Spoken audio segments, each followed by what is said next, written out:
अभिनंदन और वंदन करता हूँ। आज लगभग 2 साल बाद पूर्णतः हमें अनुमति मिली बाबा साहब के इस आयोजन को करने को। समिति का ये 52वां आयोजन है। सन 71 से डॉक्टर B.R. अम्बेडकर जन्मोत्सव समिति बाबा साहब का कार्यक्रम गाजियाबाद में मनाती आ रही है। साथियों, हमारे बीच में हमारे आज के अतिथिगण भाई नितिन यादव जी, सचिव बार एसोसिएशन गाजियाबाद मौजूद हैं।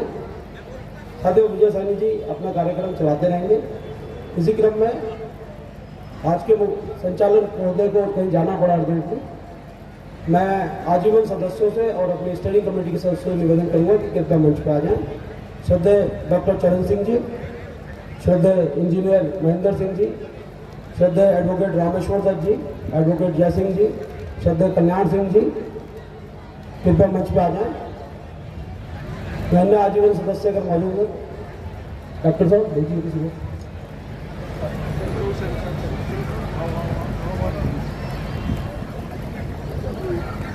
साथियों, हमारे बीच में हमारे बहुत ही जुझारू और कर्मठ साथी लोकेंद्र भाई मौजूद हैं। आप यूपी पुलिस में सर्विस में हैं और बाबा साहब पे पूर्ण आस्था रखते हैं। लोकेंद्र भाई,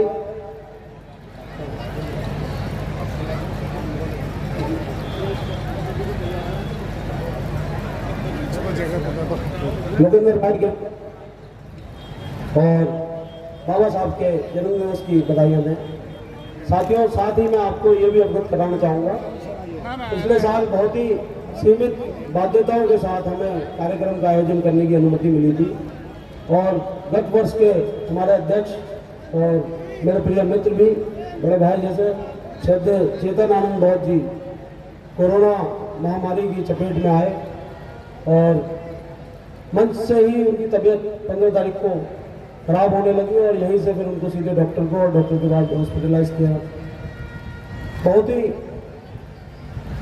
वेदना होती है कि 26 तारीख को वो परिनिर्वाण के पद पर अग्रसर हुए। उसके बाद की स्थितियां विषम रही। किसी तरीके का कार्यक्रम या आयोजन करने की अनुमति लगभग अगले 2 महीने तक नहीं मिल सकी, जिस कारण उनके लिए समिति की ओर से कोई कॉन्डोलेंस नहीं किया जा सका।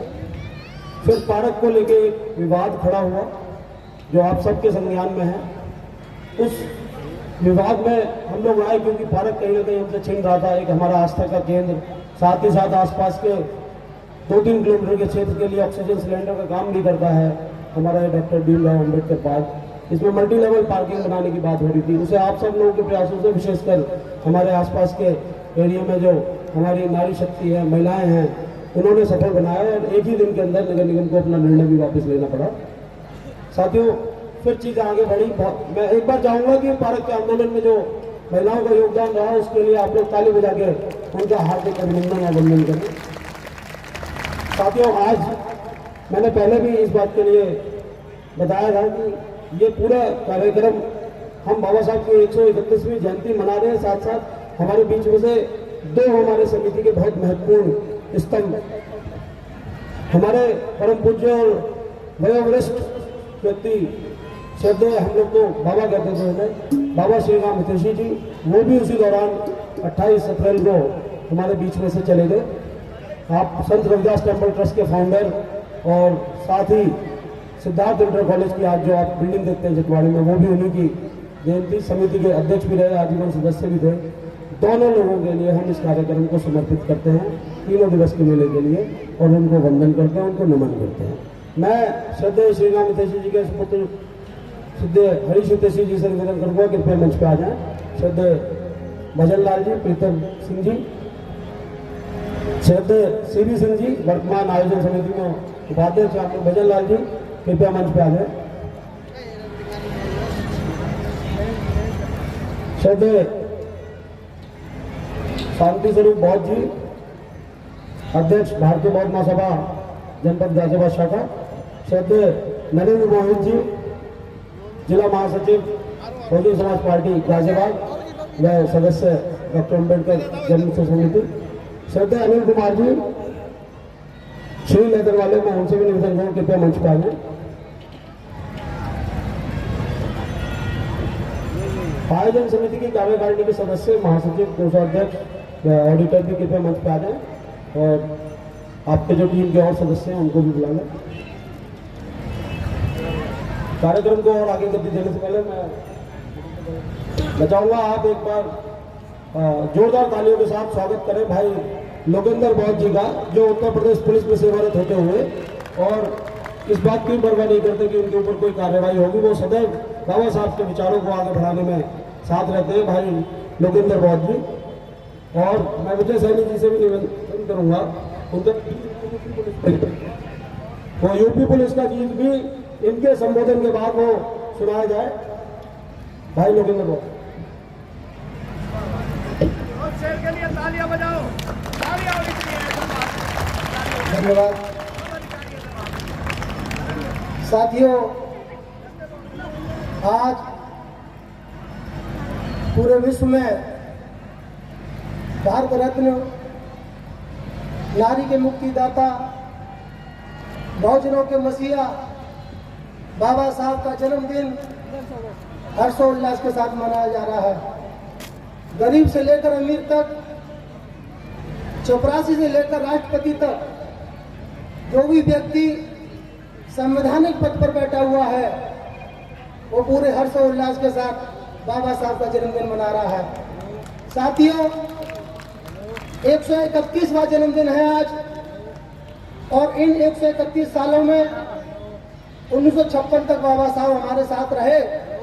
उसके बाद हम लोग अकेले पड़ गए और बाबा साहब का मिशन पाखंडवाद, अज्ञान और अंधविश्वास के खिलाफ है। जो उन्होंने बुद्ध धर्म स्वीकार करके ये बताया कि हम लोगों को पाखंडवाद, अंधविश्वास और अज्ञान नहीं करना है। साथियों, आज के दिन जब आप सब लोग यहाँ पर एकत्र हैं तो ये मंच कोई राजनीतिक मंच नहीं है, किसी पार्टी का मंच नहीं है, तो मुझे स्पीच देने में कोई भी दिक्कत परेशानी नहीं है, क्योंकि आज जिस व्यक्ति का जन्मदिन है वो मेरा बाप है, वो मेरा बाप है। और बाप के जन्मदिन को मनाने के लिए मुझे किसी की आवश्यकता नहीं है। एक जन्म मेरे बाप ने मुझे दिया और दूसरा जन्म, दूसरा जीवन जिसने दिया वो भीमराव अम्बेडकर है, जिसको मैं अपना बाप कहता हूँ। और यहाँ पर जितने भी सब लोग बैठे हुए हैं पूरे देश में, जब एक बाप के इतने सारे बच्चे होंगे, इतनी औलादें होंगी, तो बड़ा मंच तो करना पड़ेगा, बड़ा ग्राउंड तो रखना पड़ेगा, क्योंकि एक छोटे से कमरे में इतने लोग नहीं आ पाएंगे। साथियों, आज आप ये जान लीजिए कि जब आप आज यहाँ पर एकत्र हैं तो आपको ये शपथ लेनी होगी कि हमें पाखंड नहीं करना है, हमें अंधविश्वास नहीं करना है, हमें अज्ञान नहीं करना है। अज्ञान क्या है? किसी भी चीज को मान लेना कि चमत्कार होगा, बिना पढ़े नौकरी लगेगी, बिना पढ़े पैसा मिल जाएगा, बिना काम करे मकान बन जाएगा, वो अज्ञान है। पाखंड क्या है? किसी बात को प्रचार करना, ये पाखंड है। अंधविश्वास क्या है? 10 लोग अगर तुमसे कोई बात कहता है, बाबा कहता है कि चमत्कार होगा, उस बात को मान लेना साथियों अंधविश्वास है। तो साथियों, आप ये जान लीजिए कि जो संविधान में आपको अधिकार मिले हैं वो एक गरीब को नहीं मिले, गरीब से लेकर अमीर तक, चाहे वो नौकरी वाला हो, चाहे वो अनपढ़ हो, चाहे गवार हो, रिक्शे वाला हो, सबको मिले हैं। अगर सबके सामने समस्या आती है तो हर आदमी आईपीसी, सीआरपीसी, एविडेंस एक्ट और संविधान के अनुसार ही अपनी रक्षा करता है। चाहे वो किसी में भी समस्या है, हर आदमी अपनी रक्षा संविधान के अकॉर्डिंग करेगा। तो ये जरूरी नहीं है कि साथियों पढ़ा लिखा व्यक्ति संविधान की रक्षा करेगा या वो उसकी रक्षा करेगा। संविधान हर व्यक्ति की रक्षा करेगा, चाहे वो अनपढ़ हो, चाहे पढ़ा लिखा हो, चाहे राष्ट्रपति हो, चाहे चपरासी हो, ये आप जान लीजिए। साथियों, सबसे बड़ी बात, मैं ज्यादा समय नहीं लूंगा, कि आज का जो दौर चल रहा है, सबसे पहले हमें अपने आप को सेफ रखना है, हमें अपने आप को बचाना है। आजकल साइबर क्राइम बहुत चल रहा है, आपके WhatsApp media, social media, Facebook पर लोग तमाम पैसा लूट ले रहे हैं, तो सावधानी बरतें। और सोशल मीडिया पर ऐसी कोई भी किसी भी धर्म के बारे में, किसी भी महापुरुष के बारे में, किसी भी देवी देवता के बारे में, चाहे वो तथाकथित हो, चाहे वो पत्थर का हो, चाहे वो कुछ भी हो, उसके बारे में आपको गलत भाषा का प्रयोग नहीं करना है, क्योंकि भारत में IT एक्ट भी है, जो सरकारों ने कानून बनाए हैं उनको आपको पालन करना है। साथियों, ज्यादा मैं कुछ नहीं कहूँगा, मैं बस इतना कहूँगा कि मैं अगर आज आपके सामने हूँ तो केवल बाबा साहब की बदौलत हूँ। मैं भी चमार का बेटा, जाटों का बेटा, कहीं पर घास खोद रहा होता, कहीं पर कूड़ा डाल रहा होता, कहीं पर बेलदारी कर रहा होता। साथियों, अगर बाबा साहब ना होते तो मैं सोचता कि जब मैं पढ़ा तो मैं नौकरी कैसे लगेगी मेरी। जब मैंने संविधान पढ़ा, बाबा साहब को जाना, तो मैं लगा अब मेरा रास्ता क्लियर हो गया, क्योंकि मैंने बाबा साहब को जान लिया है। साथियों, आज अगर ये नौकरी है, आज अगर जिस्म पर करती है, तो केवल बाबा साहब की बदौलत है। दुनिया में ऐसी कोई ताकत नहीं है जो मुझे नौकरी दिला सके, मेरे परिवार को, मेरे भाई को, मेरे गांव को नौकरी दिला सके। साथियों, इस देश की मिट्टी से वफा करते रहेंगे, इस देश की मिट्टी से वफा करते रहेंगे। मिशन को आगे बढ़ाया है, बढ़ाते रहेंगे। कातिलों के सामने सरगम नहीं करेंगे, मर जाएंगे मगर ईमान का सौदा नहीं करेंगे। साथियों, इसी के साथ मैं आपसे पुनः कहूंगा कि बाबा साहब के बारे में पढ़ें। आज अगर हमें जो मौका मिला है, बाबा साहब की 40 किताबें हैं, 20 किताबें हैं, भारत सरकार समय समय पर निकालती है, उनको एक बार पढ़ लीजिए तो आपको पाखंड अंधविश्वास से छुटकारा मिल जाएगा। साथियों, बाबा साहब के बारे में सुबह से लेकर शाम तक कहना भी कम पड़ जाएगा। केवल जय भीम नमो बुद्धाय, जय मूल निवासी कहने से कुछ नहीं होगा। आपके हक अधिकारों के लिए आपको पहले समझना पड़ेगा, पढ़ना पड़ेगा, उसके बाद ही आप लड़ सकते हो। बिना पढ़े, बिना समझे अगर सड़क पर निकलोगे तो कानूनी कार्रवाई होगी। जहाँ भी जाए पुलिस का सम्मान करें। अगर पुलिस आपके घर में से किसी व्यक्ति को उठा के ले जाती है तो तत्काल आप 10 लोग, 20 लोग इकट्ठा होकर एसओ साहब से मिले, सीओ साहब से मिले, कप्तान साहब से मिले कि हमारे व्यक्ति को क्यों पकड़ के ले गए हैं। ऐसा ना हो कोई और कार्रवाई हो। साथियों, जब तक आप डरेंगे आपके संग अत्याचार होता रहेगा। जिस दिन आप निडर हो जाएंगे, अत्याचार बंद हो जाएगा। साथियों, बस मैं यही कहना चाहता हूँ कि है समय नदी की धार जिसमें सब बह जाया करते हैं, और बाबा साहब जैसे वीर सपूत होते हैं जो पूरी दुनिया में इतिहास बनाया करते हैं। साथियों, इसी के साथ जय भीम, जय भारत, नमो बुद्धाय, जय मूल निवासी। साहब अधिकार देकर गए हैं, हमारी पहचान जो बाबा साहब बनाकर गए हैं, अधिकार जो दिए हैं संविधान में, तो हम उन अधिकारों के बारे में गांव गांव में, गली गली में जाकर बताएं। अरे तुम देवी पत्थरों की मूर्तियों की पूजा करते हो, अगर आपको किसी को पढ़ना है, किसी को जानना है, तो बाबा साहब को जानो, बाबा साहब को मानो।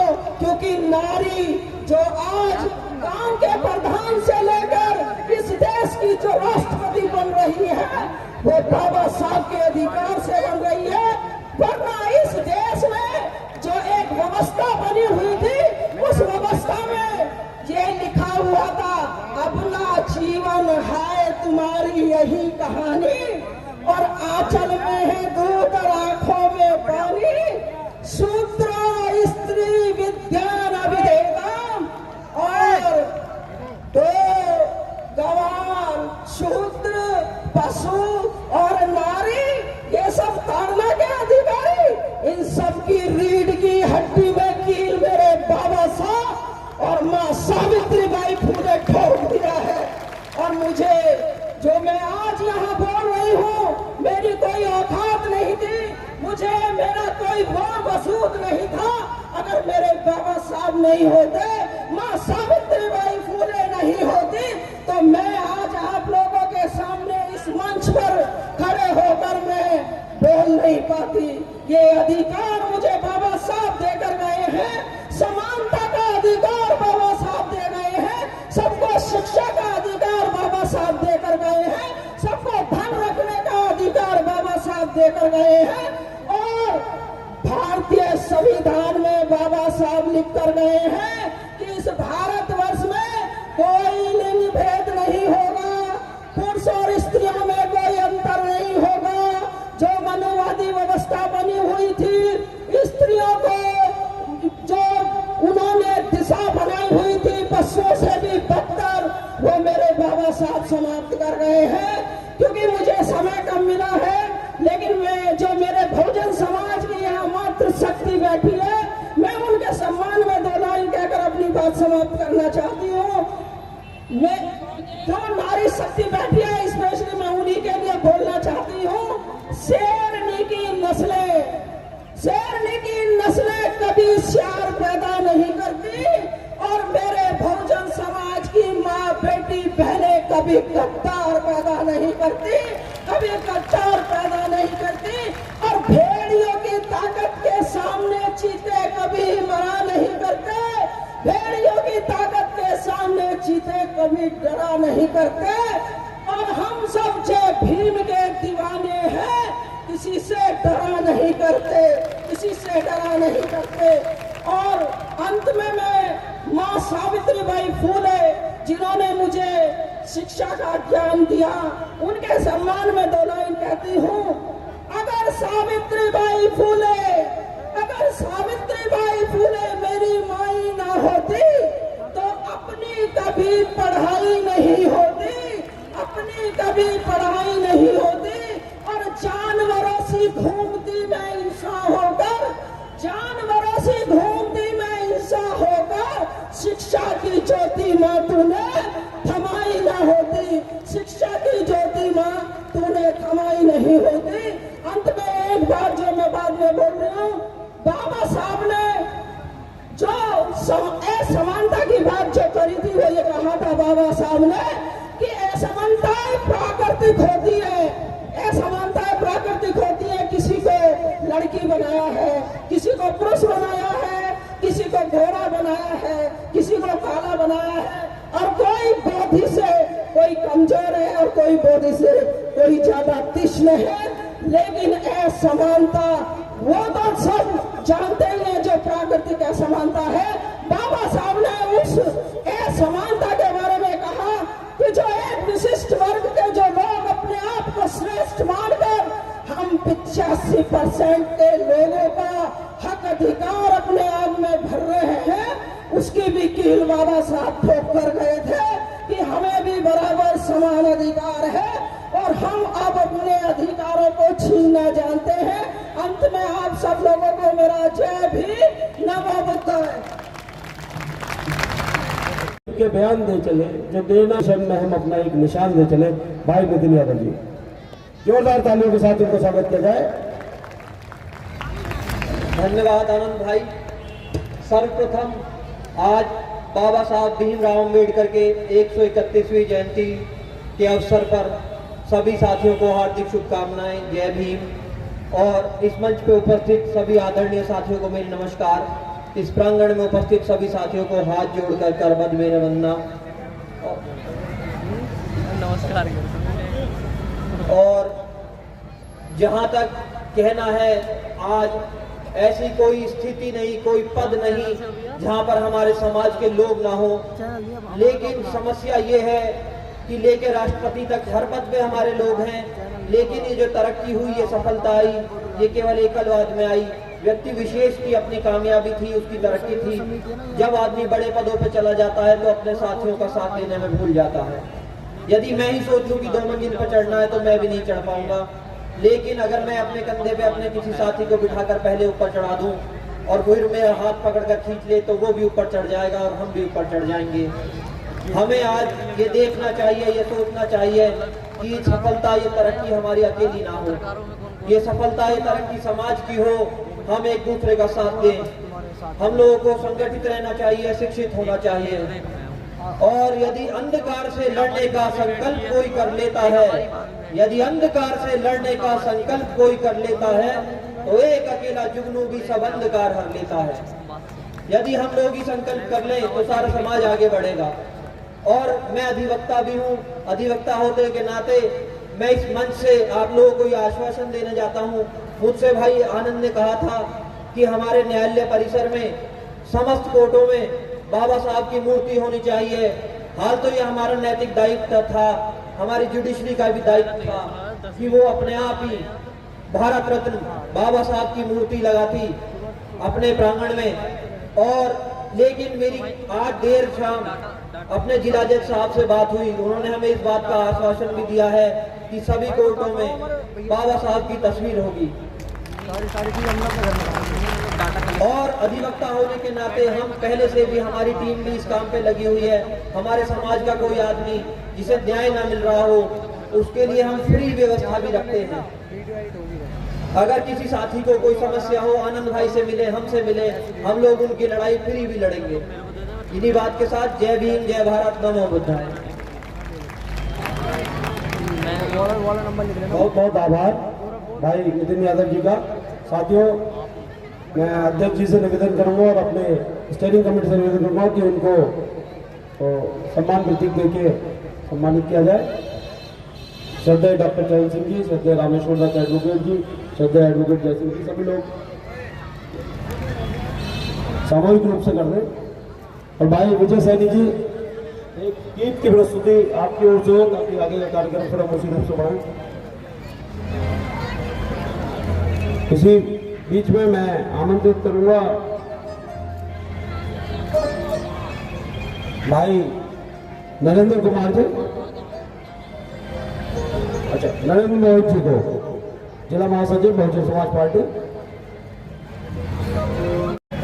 परम पूज्य बोधिसत्व बाबा साहब भीमराव अम्बेडकर जी की 131वीं जयंती की आप सभी को शुभकामनाएं देते हुए सम्मानित मंच, सम्मानित कमेटी के अध्यक्ष डॉक्टर पवन गौतम जी, ललित बौद्ध जी, मोहित वाल्मीकि जी, गौरव बौद्ध जी और हमारे स्थायी समिति के चेयरमैन आनंद चंद्रेश जी, आजीवन सदस्य।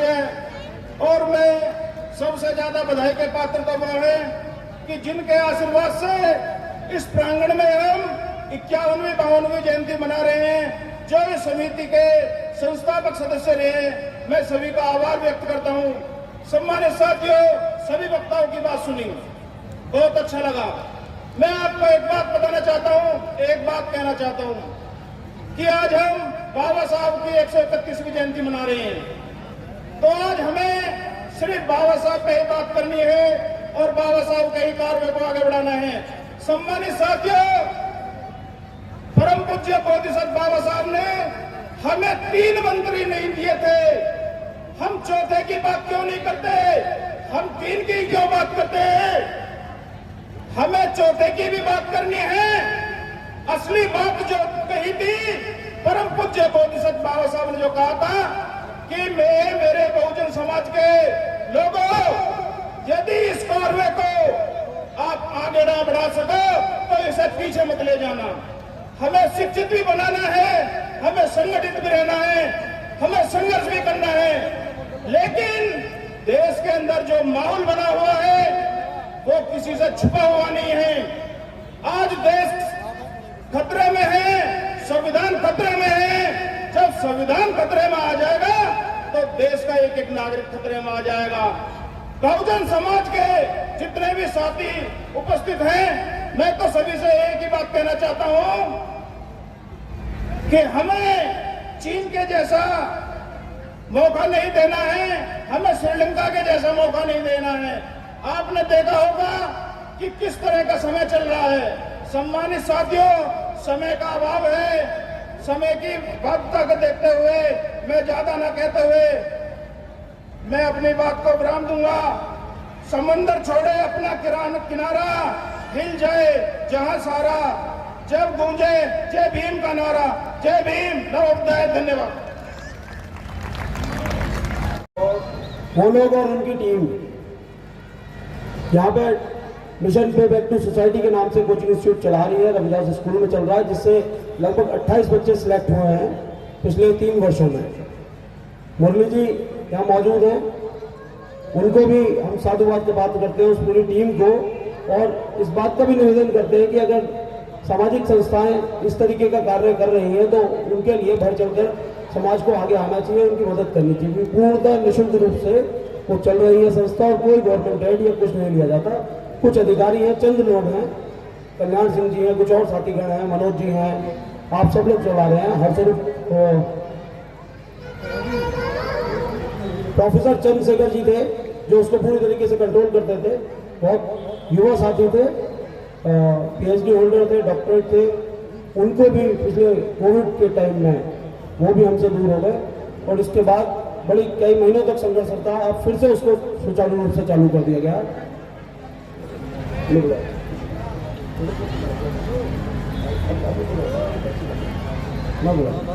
राकेश गौतम जी स्टैंडिंग कमेटी के सदस्य के ऊपर हैं, साथ ही सोहन लाल जी, केशव चौधरी जी, ये सब लोग जिन्होंने इस आयोजन को सफल बनाने में अध्यक्ष जी का पूरी तरह साथ दिया और दिन रात के 1 बजे तक की मेहनत की है। मैं उन लोगों से भी निवेदन करूंगा कृपया मंच पे आ जाएं।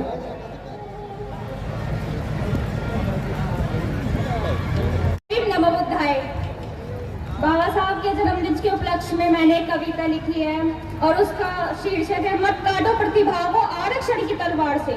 तो इस कविता के जवाब में सुनिए, किस प्रतिभा की बात करो जो जन्म से तुमने पाई है, कि किस प्रतिभा की बात करो जो जन्म से तुमने पाई है। आरक्षण तलवार नहीं, समानता की लड़ाई है। अगर टूर्नामेंट लागू होता तो सचमुच तुम बीमार थे, अगर टूर्नामेंट लागू होता तो सचमुच तुम बीमार थे। प्रतिभा नहीं, तुम खुद करते हो आरक्षण के वार से। रेल पटरियों पर जो भी बैठे आज दिखाई देते हैं, कि रेल पटरियों पर जो भी बैठे वो आज दिखाई देते हैं। आरक्षण के सारे वो मान मिठाए बैठे हैं। मिलकर तुम षड्यंत्र चलाते हो संघी सरकार से, कि मिलकर तुम षड्यंत्र चलाते हो संघी सरकार से।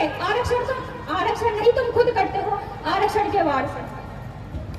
गृह युद्ध की धमकी देकर भयभीत किसे तुम करते हो, कि गृह युद्ध की धमकी देकर भयभीत किसे तुम करते हो। आरक्षण का विरोध करो, आरक्षण पर ही मरते हो। फिर बयान देने लगते हो बिल्कुल ही बेकार से, कि फिर बयान देने लगते हो बिल्कुल ही बेकार से। प्रतिभा नहीं, तुम खुद करते हो आरक्षण के वार से। जातिवादी प्रमुख समस्या आधा ब्राह्मणवाद है, कि जातिवादी प्रमुख समस्या आधा ब्राह्मणवाद है। जन्मधारित उच्च नीच दलितों का क्या अपराध है। सदियों जिसने काम किया बिन पैसे बेगार से, कि सदियों जिसने काम किया बिन पैसे बेगार से। प्रतिभा नहीं, तुम खुद करते हो आरक्षण के वार से। धन्यवाद।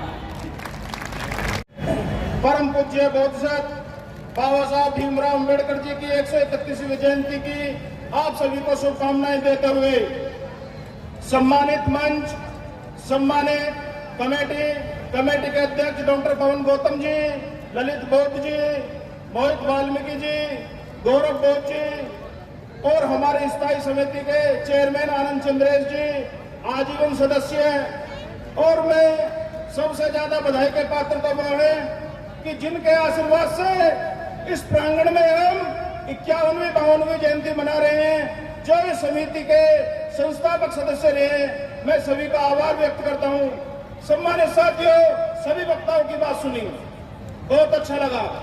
मैं आपको एक बात बताना चाहता हूं, एक बात कहना चाहता हूं कि आज हम बाबा साहब की 131वीं जयंती मना रहे हैं।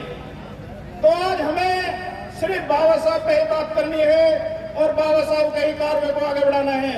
सम्मानित साथियों, परम पूज्य बोधिसत्व बाबा साहब ने हमें 3 मंत्री नहीं दिए थे। हम चौथे की बात क्यों नहीं करते, हम 3 की क्यों बात करते हैं। हमें चौथे की भी बात करनी है। असली बात जो कही थी परम पूज्य बोधिसत्व बाबा साहब ने, जो कहा था कि मैं मेरे बहुजन समाज के लोगों, यदि इस कार्य को आप आगे ना बढ़ा सको तो इसे पीछे मत ले जाना। हमें शिक्षित भी बनाना है, हमें संगठित भी रहना है, हमें संघर्ष भी करना है। लेकिन देश के अंदर जो माहौल बना हुआ है वो किसी से छुपा हुआ नहीं है। आज देश खतरे में है, संविधान खतरे में है। जब संविधान खतरे में आ जाएगा तो देश का एक एक नागरिक खतरे में आ जाएगा। बहुजन समाज के जितने भी साथी उपस्थित हैं, मैं तो सभी से एक ही बात कहना चाहता हूं कि हमें चीन के जैसा मौका नहीं देना है, हमें श्रीलंका के जैसा मौका नहीं देना है। आपने देखा होगा कि किस तरह का समय चल रहा है। सम्मानित साथियों, समय का अभाव है। समय की भद्रता को देखते हुए मैं ज्यादा न कहते हुए मैं अपनी बात को विराम दूंगा। समंदर छोड़े अपना किनारा, हिल जाए जहां सारा, जब गूंजे जय भीम का नारा। जय भीम, नवोदय। धन्यवाद। इस धरती पर हम पैदा हुए हैं, हमारी जमीन कहाँ है। मैंने दुनिया को देखा है, कहीं ऐसा नहीं है कि भेदभाव हो या कोई जमीन और धन से वंचित हो। साथियों, यही एक देश है जहां पर लोगों से जमीनें छीनी गई हैं, जहां से लोगों से जमीनें छीनी गई हैं, वो सारी व्यवस्था को देख करके बाबा साहब अम्बेडकर ने संविधान में हम लोगों को आगे बढ़ने के लिए कुछ किया था। आज उस संविधान को तहस नहस करने की कोशिश की जा रही है। मित्रों, वकील होने के नाते जब कहा मेरे साथी ने तो ये वकील एक फॉर्च्यूनर 8187 खड़ी है, उसकी वजह से गाड़ी रुकी हुई है, उसे हटा लिया। वकील होने के नाते मैं आपको अवगत कराना चाहता हूं, अगर इस समाज के साथ में सबसे ज्यादा गद्दारी की गई है तो जुडिशरी के द्वारा की गई है, राज्य के द्वारा की गई है।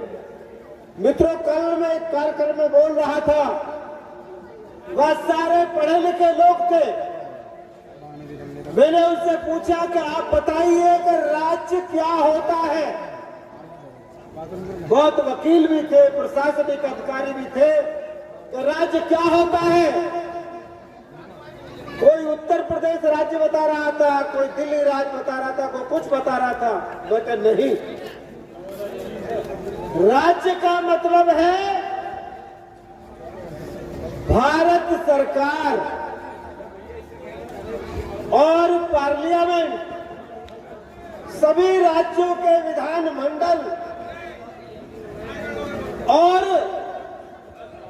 वहां का प्राधिकारीगण। कहने का मतलब नक्सल